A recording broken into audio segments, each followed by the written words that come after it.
estão desagradados com as decisões do Governo, justificações foram hoje apresentadas pelo Secretário de Estado. As justificações foram apresentadas não foram bem acolhidas por nós em virtude de não corresponderem efetivamente àquilo que nos foi dito na última reunião.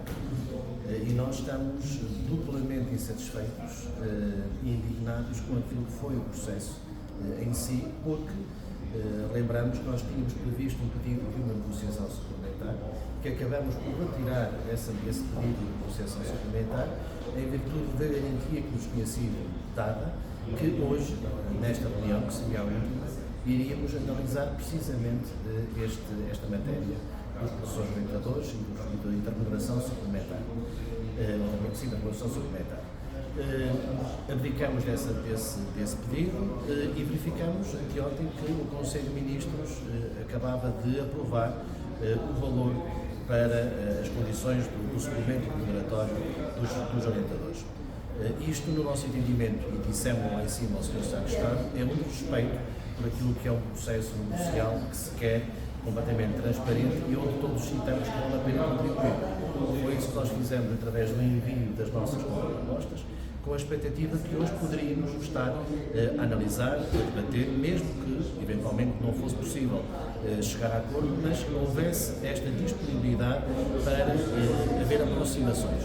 E o argumento e a proposta que nós apresentamos é uma proposta que, no nosso entendimento, faz todo sentido, porque não é mais, não é menos do que verter para o continente aquilo que já acontece na região autónoma dos Açores, onde um professor orientador tem uma remuneração equivalente a 15% do índice 100, estamos a falar em cerca de 150 euros por cada formando, e tem uma redução de 2 horas letivas no seu horário de trabalho.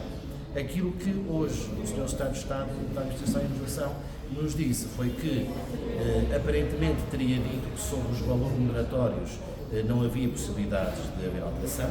Não foi isso que, efetivamente, nós percebemos e ouvimos na reunião que tivemos, e foi isso também que deixamos claro, mas que há agora disponibilidade para encontrar mecanismos que compensem de outra forma este trabalho. Consideramos que, tendo em conta a explicação que foi dada e todo o processo, não há condições para que haja um acordo, o desejável acordo, motivo pelo qual hoje, nos 3 pontos que tivemos em negociação, a questão da cooperação integral do tempo de serviço, no que diz respeito à formação, mereceu a nossa total concordância em virtude de respeitar na íntegra aquilo que foi o acordo celebrado no dia 21 de maio entre a FNE e o Ministério.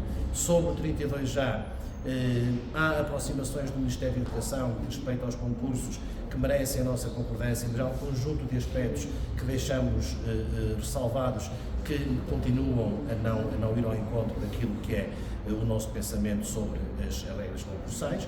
Portanto, há melhorias efetivas e poderemos dizer que 80%, 85% das nossas reivindicações foram acolhidas pelo Ministério da Educação, não na totalidade, e há um desacordo claro e inequívoco em relação ao 79 e àquilo que são as condições para o suplemento remuneratório dos professores orientadores. Considera que o Governo está a ser pouco transparente neste processo negocial? Mais do que transparência, o Governo falhou. Entre a articulação daquilo que nos foi dito pelo Ministério da Educação e aquilo que foi uma surpresa de um Conselho de Ministros assumir, ainda antes do fim do processo negocial, algo que devia ser algo precisamente de auscultação, de debate, de negociação, isto é o desvirtuar por completo aquilo que se pretende no processo negocial. Mas há margem para discutirem os tais mecanismos que o Secretário de Estado falava para compensar os professores? Os mecanismos, mais uma vez, é apontada a negociação do Estatuto da Carreira Docente para resolver tudo. E o Estatuto da Carreira Docente não deve ser o diploma que resolva todos os problemas. O Estatuto da Carreira Docente é muito importante, é denso, é complexo, vai ser muito trabalhoso. Queremos que finalmente possa haver um Estatuto que dependa menos de regulamentações futuras, que fique muito no abstrato. Queremos concretização daquilo que é o conjunto de regras, de direitos e deveres que cada um dos professores e educadores terá com o novo estatuto.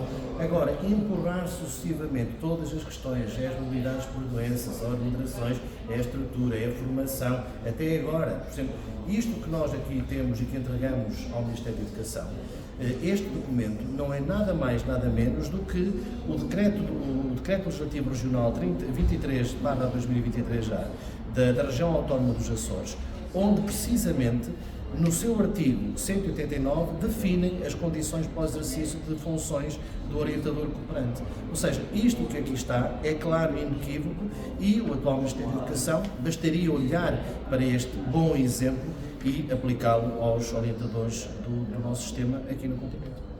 Queria só perguntar quais foram os pontos em que o Ministério se aproxima das nossas reivindicações, terá mais a ver com os concursos talvez, e vão pedir alguma reunião suplementar sobre este tema?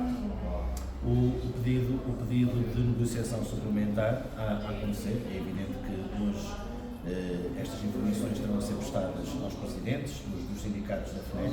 Teremos agora a oportunidade, nem sei que o calendário não é o melhor, uma vez já só estamos limitados ao dia de hoje, ao que resta do dia de hoje e ao dia 23, para podermos decidir, uma vez temos 5 dias úteis para o fazer, se pedimos negociação suplementar ou não, mas a pedir negociação suplementar só pediríamos com base neste último ponto da Ordem de Trabalhos do artigo 79, em virtude de, no que respeita ao RITS, haver uma concordância total com aquilo que nos foi apresentado. O Ministério da Educação acolheu todas as nossas propostas. Sobre o 32A, há aqui aspectos onde não foi possível a aproximação. Percebemos os argumentos do Ministério da Educação, apesar de não concordar com eles. Por exemplo, no artigo 18, nós defendíamos que os docentes de ensino português estrangeiro pudessem ser incluídos.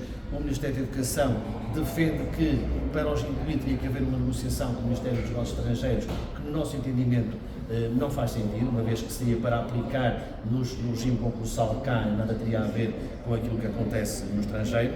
A questão das prioridades que nos devir e também um outro aspecto que o Ministério da Educação disse, apesar de o processo negocial ter terminado hoje, mas disseram que vão fazer simulações e que vão eventualmente ver se é possível acolher as propostas que nós apresentamos no que diz respeito ao número de QCPs e ao facto de serem limítrofes ou não para os concursos dos docentes.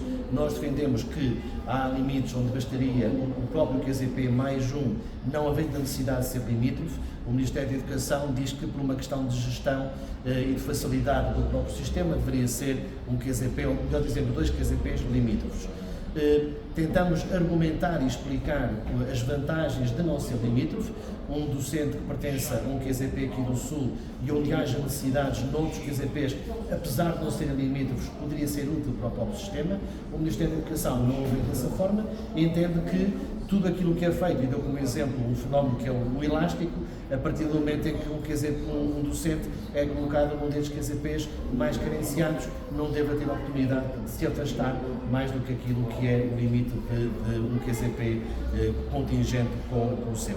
Portanto, são aspectos de pormenor que nos mereceram reparos, que não põem em causa o principal objeto desta negociação sobre o 32, que é o facto de se terminar com as penalizações aos docentes que não manifestem a aceitação e cumpram todos os procedimentos de aceitação. Portanto, a este nível há um ganho objetivo. Aquilo que, infelizmente, é a mágoa que temos desde há 2 dias e que hoje acabamos por não sair completamente satisfeitos em virtude dessa mesma situação, teve a ver com o respeito e um processo negocial onde nós, quer queiramos, quer não, sempre nos manifestamos e nos priorizamos para processos negociais responsáveis, válidos, que acabam por traduzir sempre melhorias, e este efetivamente não traduz melhoria nenhuma, porque há um aspecto que foi dito ao Ministério da Educação, neste caso ao Sr. Secretário de Estado,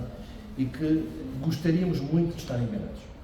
É que se nos Açores, com estas condições, há dificuldade em encontrar docentes disponíveis, com as condições que o Ministério da Educação apresenta, garantidamente vai haver uma enormíssima dificuldade em encontrar um professor que se proponha a ser orientador de escolas.